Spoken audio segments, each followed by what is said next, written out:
శ్రీకాకుళం జిల్లా ఘంటసాల మండలం శ్రీకాకుళం గ్రామంలో శ్రీకాకుళేశ్వర స్వామి అమ్మవార్ల ఉత్తర ద్వార దర్శన కార్యక్రమం వైభవంగా జరిగింది. ఈ సందర్భంగా స్వామివార్లకు అమ్మవార్లకు అర్చకులు ప్రత్యేక పూజలు నిర్వహించారు. ఉదయం 11:16 శ్రీకాకుళేశ్వర స్వామి దేవస్థానంలో వేంచేసి ఉన్న శ్రీకాకుళేశ్వర స్వామి వార్లు అమ్మవార్లు ఉత్తర ద్వార దర్శనం చేసిన అనంతరం గరుడ వాహనంపైన గ్రామోత్సవం నిర్వహించారు. స్వామివారిని దర్శించుకునేందుకు భక్తులకు ఎలాంటి ఇబ్బందులు లేకుండా బారికేడ్లను ఏర్పాటు చేశారు.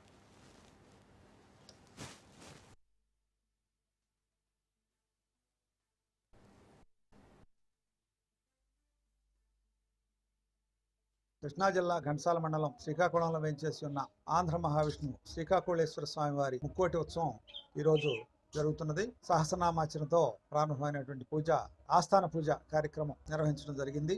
ఆ పూజలో చల్లపల్లి వంశీయులైనటువంటి చల్లపల్లి రాజావారి మనుమడు శ్రీ శివరాం ప్రసాద్ గారి దంపతులు కూర్చోవటం జరిగింది.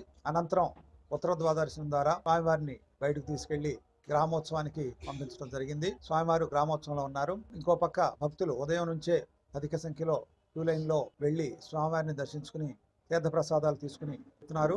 సుమారు 10,000 భక్తులు ఈ రోజు వచ్చే అవకాశం ఉందని మేము అనుకుంటున్నాం. ఇప్పటికే క్యూ లైన్ నిండా కూడా భక్తులు ఉన్నారు. వారికి కావాల్సినటువంటి అన్ని ఏర్పాట్లు చేయడం జరిగింది. తాగునీరు కానివ్వండి, పారిశుధ్య విషయంలో జాగ్రత్తలు కానివ్వండి, పూలాలంకరణలో ఈ లైటింగ్ ఇవన్నీ కూడా రాత్రే పూర్తి చేయడం, వారికి ఏ విధమైనటువంటి ఇబ్బంది లేకోకుండా అన్ని ఏర్పాట్లు చేయడం జరిగింది.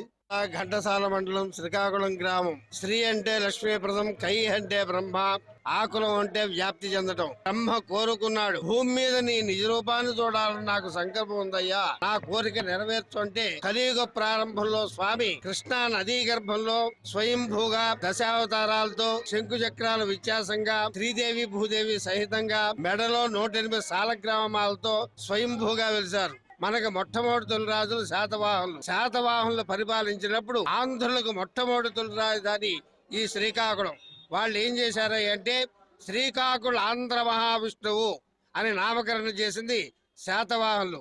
కృష్ణదేవరాయలు విజయనగరం చేయించుకుని కొండపల్లి విజయవాడ వచ్చిన తర్వాత ఈ అష్టదిగ్గజాలందరూ కలిసి అయ్యా దగ్గరలో శ్రీకాకుళాంధ్ర మహావిష్ణువు ఉన్నారు, వారిని కూడా దర్శించుకుంటే బాగుంటుంది అని చెబితే అప్పుడు మంది మార్బలంతో కృష్ణ నది దాటి ఇక్కడికి వచ్చి ఆ 16 స్తంభాల మండపం మీద నిద్రిస్తే స్వామి స్వయంగా ఆయన కల్లో కనపడి, ఆయన నువ్వు సంస్కృత ద్రావిడ కన్నడాలలో అనేక గ్రంథాలు రాశావు, తెలుగులో నువ్వు ఒక్కటి కూడా రాయలేదు కనుక తెలుగులో ఏదైనా ఒకటి రాయమంటే అప్పుడు ఆముక్తమాలది అనే గ్రంథం ఇక్కడ కూర్చొని రాసినట్టుగా, కృష్ణదేవరాయలు ఇక్కడికి వచ్చినట్టుగా దేవాలయం చుట్టూతా 32 శాసనాలు చెక్కించుకున్నాడు. ఈ రోజు వైకుంఠ ఏకాదశి, ముక్కోటి ఏకాదశి అంటారు. అంటే ముక్కోటి అంటే 3 కోట్ల దేవతలు కూడా ఈ రోజున స్వామిని దర్శించుకుంటే, నదీ పుణ్య స్నానం చేసి దర్శించుకుంటే వైకుంఠానికి వెడతారని లోకోక్తి కూడా.